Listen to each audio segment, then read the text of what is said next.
پاکستان کی سیاست میں جماعت اسلامی کی تاریخ ایک پیچیدہ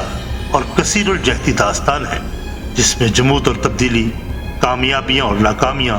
ایک ساتھ مل کر اس جماعت کے سیاسی سفر کو بیان کرتی۔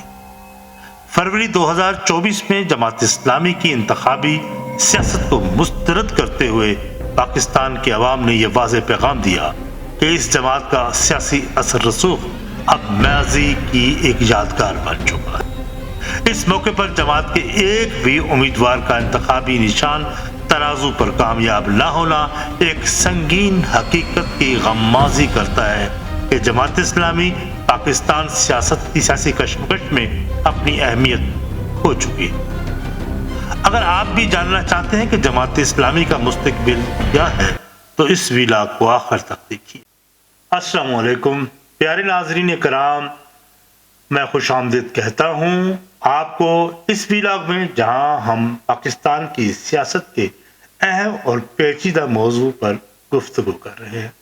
آج ہم بات کریں گے جس طرح ہم نے انٹرو میں بات کی کہ جماعت اسلامی کی سیاسی تاریخ اور اس کے موجودہ بحران کے بارے میں۔ آپ سب جانتے ہیں کہ جماعت اسلامی پاکستان کی ایک پرانی اور نظریاتی جماعت ہے، لیکن آج یہ جماعت اس مقام پر پہنچ چکی ہے جہاں اس کی انتخابی سیاست کا مستقبل انتہائی غیر یقینی نظر آ رہا ہے۔ سب سے پہلے ہم جماعت اسلامی کی تاریخ پر نظر ڈالتے ہیں کہ جماعت اسلامی کی بنیاد 1941 میں سید ابو العلا مودودی کے ذریعے رکھی گئی تھی، اور مودودی صاحب نے جماعت اسلامی کو ایک نظریاتی تنظیمی جماعت کے طور پر متعارف کروایا، جس کا مقصد اسلام کے اصولوں پر سیاست اور مسلمانوں کی فلاح و بہبود کے لیے کام کرنا تھا۔ ابتدائی دور پہ جماعت اسلامی نے اپنی سیاست کو وسطی طبقے میں خاصا مقبول بنایا، اور تنظیم کی بل پر اس نے قومی سطح پر بھی کچھ اثر حاصل ہوا تھا اسے۔ اب آئیے 1970 کے انتخابات کی طرف، میں دوسری طرف نہیں جاتا۔ 41 سے 70 کے درمیان بہت کچھ ہوا، اس پہ ہم اس کا تذکرہ نہیں کرتے، ہم آتے ہیں 1970 پر۔ 1970 کے انتخابات کی طرف جب ہم بات کرتے ہیں تو مولا مودودی صاحب مرحوم نے پورے ملک میں اسلامی انقلاب کا وعدہ کیا تھا، لیکن ان کی جماعت کو مغربی پاکستان میں صرف 4 سیٹیں ملی، اور مشرقی پاکستان میں جماعت کا کوئی نمائندہ منتخب نہ ہو سکا۔ حالانکہ جنرل یحییٰ خان رجیم نے جماعت اسلامی کو بڑی حد تک ریاستی کندھے فراہم کیے تھے، اور وہ مغربی پاکستان اور مشرقی پاکستان میں بھاری مینڈیٹ کے دعوے دھرے رہ گئے۔ اس ناکامی نے جماعت اسلامی کے مستقبل پر سوالیہ نشان سب کر دیا تھا، اور مودودی صاحب نے جماعت کی قیادت کو اپنے قریبی ترین ساتھی میاں طفیل محمد مرحوم کے حوالے کر دیا۔ لیکن پھر 1977 میں جنرل ضیاء الحق نے مارشل لا کا نافذ کیا۔ اب میں درمیان میں قومی اتحاد PLA کی تحریک کا بھی ذکر نہیں کرتا کہ اس نے کیا منفی اثرات کیے، لیکن ہم آج ان کو سیاستی قریب آنا ہے، اس لیے مختصر سا میں آپ کو اس کا بتاتا جاتا ہوں کہ 77 میں جنرل ضیاء نے مارشل لا کا نفاذ کیا، تو اس کے نفاذ کے بعد جماعت اسلامی نے اس جنرل ضیاء کی حکومت کو مکمل حمایت دی۔ میاں طفیل محمد نے اس جمہوریت کے خلاف شب خون مارنے کو جسٹیفائی کیا اور خیر مقدم کیا، اور مارشل لا حکومت کا حصہ بن گئے۔ جنرل ضیاء نے جماعت اسلامی کی حمایت حاصل کرنے کے لیے مختلف اقدامات کیے، لیکن ان کی حکومت نے بعد میں تعلیمی اداروں میں طلبہ تنظیموں پر پابندی لگائی، اور جو جماعت اسلامی کے لیے ایک بڑا دھچکا ثابت ہوا۔ جماعت اسلامی کا طلبہ تنظیموں، اسلامی جمعیت طلبہ سے گہرا تعلق تھا۔ یہ تنظیم جماعت کی سیاسی طاقت کا اہم پلر تھا، مگر ان پر پابندی لگانے سے جماعت کی مقبولیت میں کمی آ گئی، اور یہ قدم جماعت اسلامی کے لیے ایک اہم موڑ ثابت ہوا، کیونکہ اس سے ان کی نظریاتی طاقت کمزور پڑا۔ 1985 کے غیر جماعتی انتخابات میں جماعت اسلامی نے باقاعدہ حصہ لیا، لیکن اس میں بھی کوئی قابل ذکر کامیابی حاصل نہ کی۔ لاہور سے کچھ نشستیں حاصل کرنے میں جزوی کامیابی مسلم لیگ کے ساتھ سیٹ ایڈجسٹمنٹ کی صورت میں ہی ممکن ہو سکی۔ جماعت اسلامی کو اس وقت اہمیت ملی جب 2002 میں متحدہ مجلس عمل کا قیام عمل میں آیا۔ یہ چند مذہبی جماعتوں کا الائنس تھا جس کا بظاہر مقصد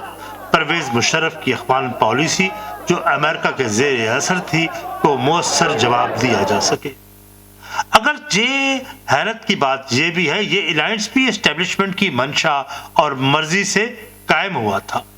یہ وہ وقت تھا جب مولانا فضل الرحمان چشمے کے ریسٹ ہاؤس میں نظر بند تھے اور قاضی حسین احمد مرحوم کو ایک ہسپتال میں نظر بند کیا گیا تھا، اور یہیں سے ایک نئی کہانی کا آغاز ہوا جس پر علیحدہ سے ایک ویلاگ کریں گے۔ یہ الائنس انتخابی الائنس پڑا، پھر 2002 کے انتخابات میں قومی اسمبلی کی 63 نشستیں جیت لی گئی اور خیبر پختونخوا یعنی اس وقت صوبہ سرحد میں اس الائنس نے اپنی حکومت قائم کر لی۔ اس الیکشن میں ایسے امیدوار بھی جلوا دیے گئے جنہوں نے کبھی اپنے حلقوں میں قدم نہ رکھا تھا، لیکن کچھ عرصے بعد اسٹیبلشمنٹ نے ان پر سے دست شفقت اٹھا لیا اور اس الائنس کی ضرورت محسوس نہ کی تو یہ الائنس ٹوٹ گیا، اور اب تک مذہبی جماعتیں گئے گزرے وقت کو یاد کر کے ٹھنڈی آہیں بھرتے ہیں، اور سادہ لوگ مذہبی لوگ آج بھی اس طرح کے الائنس کے خواب آنکھوں میں سجائے جاگتی آنکھوں سے دیکھتے ہیں۔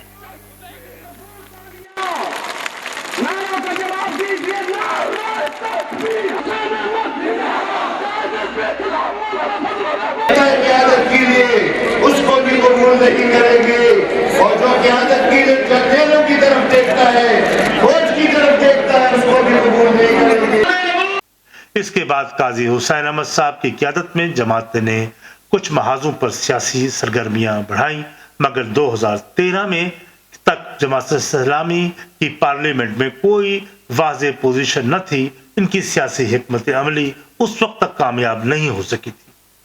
اس کی سیاسی حکمت عملی ناکام ہوتی چلی گئی اور جماعت اسلامی کا اثر